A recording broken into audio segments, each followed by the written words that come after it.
Welcome to the Star Wars Connection, Reylo 101. Today we'll be discussing the dynamics between Kylo Ren and Rey in The Force Awakens, along with our experiences in the fandom itself. I'm your host Tina, and with me today are Lee and Denise. Okay, let's get started. So starting off with the fandom, as far as our experiences in the fandom, going back in the beginning after, this took off, because in my experience from what I saw, I logged in on Tumblr and I was elated to see that other people had seen this too. So, I got very involved in it. It seemed to get bigger and bigger, and then it seemed like the negative reactions seemed to happen all at once, where we were called silly fangirls, even though, not all of us were women. We were accused of having these dark fantasies, a la 50 Shades of Grey, and it seemed like other traditional Star Wars channels or other forms of media ignored us, or they were against us. The media didn't take us seriously either. There was an article in The Atlantic that just said it was kind of born out of fan fiction, which wasn't the case at all. I want to say the fan fiction was born out of, what was seen in the movie and was expanded upon. I even read fan fiction myself. I enjoy the heck out of it. But at the same time, it's inspired by the film, not the other way around. And there were other fan fictions as well. Couples that were really popular was Hux and Kylo, and there was Finn and Poe. That was fan fiction, and the media was jumping on it, on how awesome it was. So the treatment was very different. There's fan fiction for everything. So the fact that a couple has fan fiction is not the reason to say that seeing that this is the canon couple starts in fan fiction. It's really a double standard and very unfair. Han and Leia have fan fiction. Anakin and Padme have fan fiction. Lots of canon couples have fan fiction. And it's kind of one of those things that does have sexist undertones, because fan fiction is mainly read and written primarily, not all, but primarily by women. So it's another way to it's kind of another dig, if you will, at us. Yeah. It is, and there's a 50 Shades of Grey connection there that I find it infuriating when they bring up the whole fan fiction thing as a criticism, because 50 Shades of Grey started out as fan fiction of Twilight, as some of you may know. So when saying that Reylo had its origins in fan fiction, they're once again, in a way, trying to tie in our beliefs with the whole 50 Shades of Grey thing, which to me, there couldn't be two things more different, and it's a pet peeve of mine when people say, like, oh, you guys are trying to turn Star Wars into 50 Shades of Grey. Like, no, 50 Shades of Grey, there are people who like that, and that's okay, but I don't think there's any denying that female character in 50 Shades of Grey is very weak, and there are very troubling things going on there. Not the sexual kink stuff, to each their own, but just how the character submits to the male character. The obvious dominance that's not, as far as I'm concerned, healthy, because it's kind of like a denial of self. I'm not talking about the sexual dynamics, but the dynamics between the two characters. Nothing could be further from that as far as Kylo and Rey, and we've talked about it ad nauseum, but Rey is a strong woman. Rey is a strong woman. If anybody's a sub, it's Kylo. Exactly. I think he just likes it, right? You see, the Lego, the Lego game, and she hits him. He's like, yes, harder, yes. Harder. He yells I mean, if there's gonna be anything there, we know it's gonna be the dominant one. But yeah, I think it's also about the fact that women like these things. I think a lot of criticism, even of 50 Shades of Grey, is because it has a large female readership, and the prose is bad. Well, there are lots of books with bad prose, but just because that one has a large female readership, it's a problem. And in case of Reylo, because it had a lot of women, it got this criticism that it was all women, which is not true at all. It's disrespectful, because they're important members of the fandom who are male. It's like pretending that they just don't exist, which I hate when they do that to me as a woman. I'm not gonna do that to men, because it's stupid. Exactly. So I think they want to have a narrative about this, that it's about women having these sexual fantasies, which, again, like I said before, men can have sexual fantasies about Leia, and they're not going to be, nobody's going to criticize them for that. And it's fine. Please do, have a poster in your bathroom, whatever. That's perfect. That's what fiction is for. But, when you put it for women like that, it's very unfair and I think it's very sexist. And there was the article, right? They wanted to have, I think they didn't mean to criticize it, they just meant to cover it, but they had this fan fiction angle, and they said 50 Shades of Rey, and they interviewed people who wrote fan fiction, which is fine, lovely, but as this crazy fan fiction thing, which is not the case at all. Well, no, go ahead, Denise. I was going to say, like I said before, I was hanging out in discussion boards and everything, and my first reaction was like, so did you guys notice something? And people were like, yeah, in the beginning. Not like, whoa, this is awesome. But then people started asking, and this started consolidating and having more people. Suddenly, the fans that were there for a longer time started becoming against it and didn't like it. And they treated us as silly. And then because we're being treated as silly, we said, no, we can prove our claim, right? We have film theory, we were like writing these long things, and then we were like, oh no, you want to be all intellectual, and this is a movie, stop it. So nothing that we did worked, we wanted to dialogue and we wanted to prove, but then they got angry when we would, bring up tropes or say, okay, this is the movie trope or a narrative trope, and it infuriated people because somehow we were, I don't know. One thing that really surprised me about the backlash was how personal it became for a lot of people. It wasn't just criticizing the pairing, but criticizing the people who dared to notice things that were clearly inserted into the movie for a reason. And people were made to feel like, oh, you should be ashamed and you should get help because you're noticing these things that are there. It was kind of awful how it was turned into a criticism not of the characters and of the choices of the film, but of the women who were supporting this pairing. And again, it's not just women. And it's ridiculous to say that you're somehow morally not right if you want X or Y to happen. And then also, I personally have been called into question, like, oh, you must not be a real Star Wars fan if this is the kind of story that you want to see. So it quickly became an us and them situation that I found disconcerting. It felt like if people knew that you were interested in this pairing, somehow that took away your credibility to comment on anything else about the fandom. It was just very unpleasant, and it's unfortunate. But I think that is changing. I'm hopeful that it will. Well, now there are signs that, like they're all Rey Skywalker, and remember that was a big thing. All traditional Star Wars channels and people believed, and many of them still believe in Rey Skywalker as this continuation. Maybe because of the expanded universe, Marjay, they expected that story kind of to play out. There's also Jason and Jaina, and they kind of expect a story like that kind of to play out, and they have all these expectations. But for all the Star Wars, podcasts and even discussion boards and everything, and there are many that have women, and even these women that had been Star Wars fans for a while, none of them has ever supported it. Many of them have very strong negative reactions, in fact, and I can imagine that some people that did see it would be afraid to go up and say, yeah, actually you're right, because you don't want to be ridiculed and mocked. Yeah, it's interesting because I wanted to talk a little bit about my experience at Star Wars Celebration, particularly as a Reylo fan. So I was there, with a group of like-minded people just like us. My mom went. My mom and I both wore these shirts that said "Safe Ben Solo." It was fun. Some people were kind of like poking fun at my mom, saying like she'd walk by people and like, Ben Solo's not going to get redeemed. Are you crazy? Just kind of joking around, keeping it light. So it wasn't too bad. The first day I was there, I actually wore a shirt that was very overtly Reylo with them in a pose that was very, how do I put this, non-familial. So I was walking around, with that shirt, and I got so many compliments on it. It wasn't funny. Like the first day, I'm like, if this is how my day's going to be, like going like forward for all 4 days, this is awesome.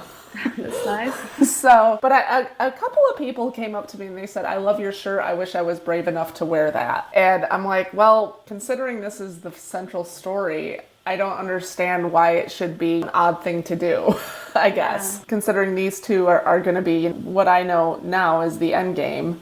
I don't think brave is a right word. I would apply the word brave to like firefighters or policemen. I wouldn't apply it to wearing a specific t-shirt. But I gotta tell you something, Tina, and kind of a confession for me to make. I was also at Celebration. I got the awesome opportunity to meet up with you in person. And I talked about that experience Celebration in the previous podcast, but I didn't mention this. When I was camping out in the sleepover to get into a panel the next day, I was separated from the other Reylo group that was there. I ended up with just like random people that I'd never met before. And we talked about Star Wars and we talked about everything we love about it. And I never once mentioned to them this because it was some guys like, from different countries. And I thought, if I say Reylo, I don't want them to look at me like I'm crazy. I don't want them to turn away and we're going to be stuck together because we're here for a good 15 hours or more. So I felt afraid of disclosing that aspect. And that's such a key part of what I believe when we talked about it. I mentioned, about Kylo and Rey having a connection connection and me being interested in them exploring that. But I never mentioned anything Reylo overtly because of that fear. I totally get that. I mean, if you're by yourself, that's one thing, and that's something I didn't think of because, I mean, I was with a group of probably 6 people, and we all had similar shirts. Right. So being with a group, you felt protected. Now, if I was by myself, I can totally especially when you're stuck next to someone for 20 hours or more, that's something different. I can totally identify with that. So yeah, but I also felt bad, like that was a missed opportunity because I'm sure a lot of people think that Reylos are a bunch of freaks, and then to actually get the chance to show people, no, we're fans just like you, and we're smart people, and we're fun, and we're just like anybody else except that we advocate for this pairing. So I thought it was too bad that I felt like I was a missed opportunity, but at the same time I just didn't feel safe enough based on my experiences online. And to this day, sometimes I even avoid going into it when I'm commenting on stuff online because it can quickly turn into personal attack. Oh, too. Totally get it. I was part of the Star Wars Celebration fan page for a long time, and I would never just talk about it in a general consensus because, like I said, I understand not everybody sees it. I've been exposed, to the online hate, and it's just not something I want to get into with somebody that's not as enthusiastic because it sucks the fun right out of it. Mm-hmm. Yeah, but I found everybody sees I was teaching a class a semester ago. I did literature in Star Wars, but awesome. Yeah, in college it was a small group, and they all saw the interest, and they said, "Oh," but some of them thought it was gonna be Finn and Rey. They said, "No, he has another love interest," and some of them said, "Oh, I think she's a Skywalker." I said, "No, it's being debunked." It's like, wow, in this case, then the narrative is obvious. They all thought that, so I don't know. Do you know, I think it's funny talking about Reylo and coming out as a Reylo. To people who are not part of the fandom, I feel safe doing that. I don't have a problem talking about it at work or talking about it at the gym or wherever. But when I talk about it with other Star Wars fans, because online we were made to feel like we were an embarrassment, and we were crazy and all this horrible stuff. So it's I think a lot of the judgment is coming from traditional Star Wars fans who think that we have ulterior motives, we're trying to convert Star Wars into something that it's not, and we're kind of ruining things for everybody. And unfortunately, that limits the dialogue that we can have. It is unfortunate. Yeah, it's we're from the get-go, whatever we say doesn't count because we're Reylo fans. So I hope that will continue to change and that the dialogue will be more open to exchange ideas. Yeah, but I think from something that's bad, very great things came out because we were made to feel segregated, and from this segregation came new things, right? New things about Star Wars and new people participating, which is great. I don't know if you know a little bit.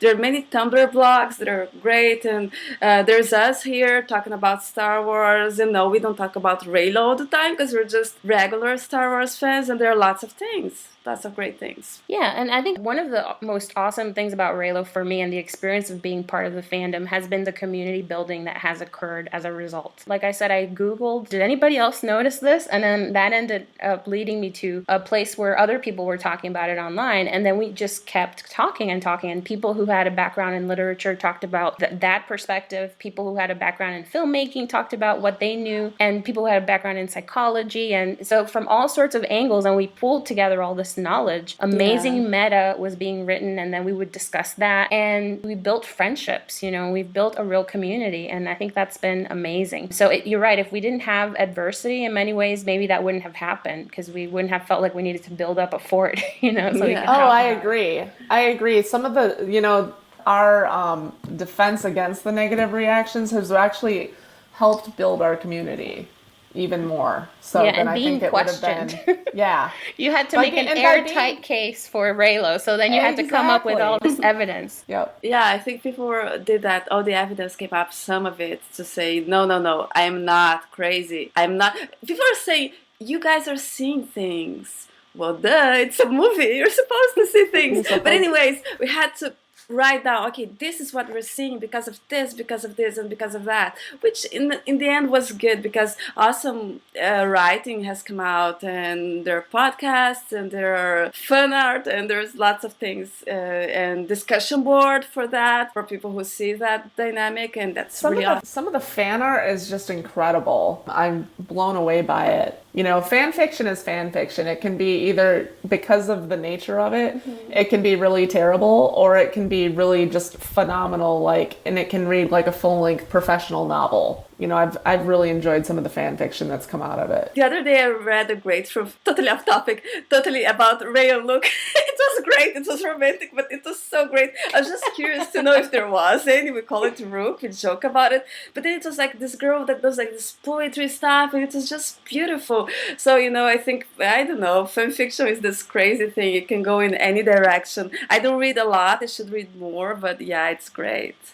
Yeah, if you're looking for some good ones, I've got some good recommendations. So okay, that's cool. Maybe we can put a list maybe here, I don't know, or the blogs or something beneath it. Well, one thing I would say to people wanting to get into Reylo fan fiction is, or into the Reylo fandom, you know, we're not a homogenous group. We're not like sheep who think all the same thing. We're united by our support of these two characters exploring their connection, but that can mean like 20 different things to different people. Yeah. There are some people who are supporting, you know, Kylo Ren's redemption and Rey and Kylo being romantic, and I think that fairly, I mean, that's probably the majority. But then there are people who want, you know, Rey to be dark like Kylo. There are people who want them to always be adversaries and for him to never be redeemed. And there are people who are into, you know, kink and aspects of their relationship that are more sexual. Then there are people who are interested in them in the modern era. It's like there's so many cool things that you can explore, and it's not all the same. So don't go into it thinking, oh, all Reylos think alike. No, you know, we're people just like any others, and we have various interests that all can join on this, you know, focal point of, yeah, they have a connection, and it's going to be powerful. Yeah, so people don't even think it's going to be romantic, right? They just support the redemption trajectory and a more complex relationship between them, which is really cool. It's really, I agree with you. Yeah, one of my favorites is something I don't want to see happen, but people call it Rey Empress and and Remper, like how they're going to become like evil overlords and dominate the galaxy. Okay. And then other people say, no, you know, he's going to die, like what you're saying, Denise. He's going to sacrifice for her. And others say, no, they're both going to rule the resistance, or, you know, really just, there are so many ways that this could go. Yeah, I am not a fan of Remper at all. Me neither. I hate I use hate, that's a strong word, but that's like one thing I wouldn't want to see in canon. And I have read some fan fiction that does it, you know, pretty well, but it's still not something that is my favorite plot trajectory. And I think, but now about the fandom, I think, like, because there are more and more sides, the narrative is changing, right?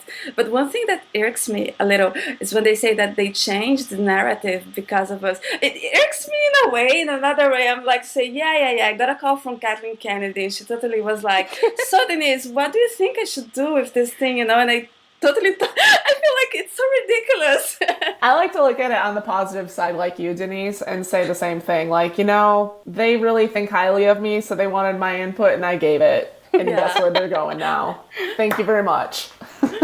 No, because, and if we think about, you know, like we know that Kelly Mary Tran had already been cast and we saw the signs in it. So, because I think, you know, people, the worst thing that they want is to admit that they were wrong. And, you know, the way they treated us. And so they didn't want to admit that they were wrong. They were right, but the narrative was changed.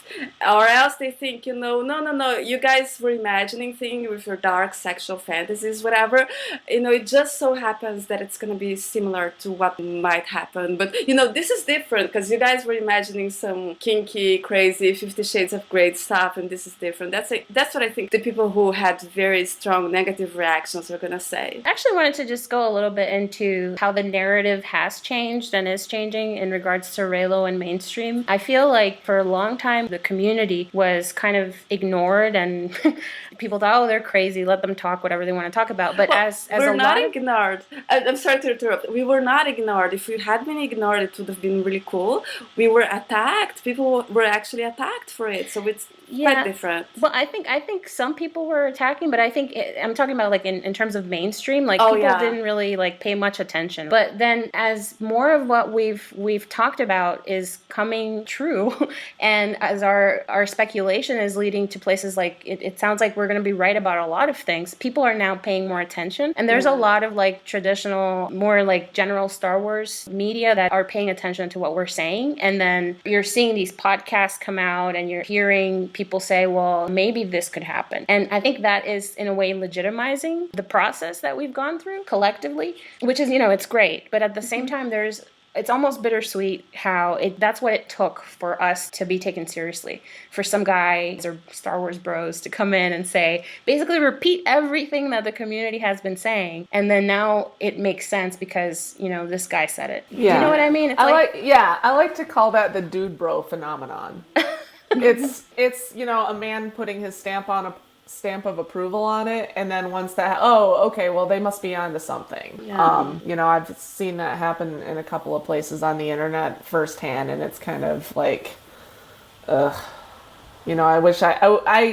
wish I could say that, I was imagining these things. I'd be a lot happier, if that were the case, but unfortunately that's not. But I think we're in the growing pain stage with Reylo, in the sense that it has felt like it has belonged to one small group of women, when in fact it's not like that. It's a diverse community. Now it's going to be something that I think is going to expand, and then people will have to look at it because it's an obvious possibility. And the fact that it has been a forbidden topic is just kind of mind-boggling to me. I think it's going to be part of the conversation now, especially as we learn more about The Last Jedi and the sequel trilogy. Yeah, I think so too. Well, we are going to be sharing some resources for people who are interested in learning more, or people who are interested in getting more connected. There's some great blogs on Tumblr, and there you can find amazing meta where people pool their knowledge. And one of the things that I love about this community is that being part of it has been so educational for me. For example, saying, that's a choker shot, like I would have never known that. That's film language that I would never have access to unless I had been in this conversation of learning more about what these techniques mean and what the message is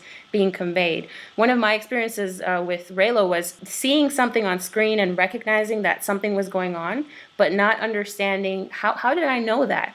Well, I'm not a mind reader. I mean, they actually used filming techniques to convey the message so that you understand, what's developing between these two characters. And I learned so much about it just through being part of the community.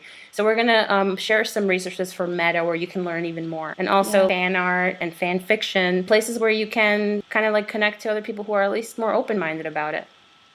Yeah, for sure. And I want to, I'm in agreement as far as what I've learned. I don't have a literary background, but now as far as, learning about different tropes, learning what the definition of a Byronic hero, things like that I never would have known otherwise. It's been quite the learning experience. That concludes part 3 of the Star Wars Connection Reylo 101. Please email us with questions at starwarsconnection09@gmail.com or find us on Twitter, Instagram, or Tumblr. Thanks for listening, and we'll see you next time.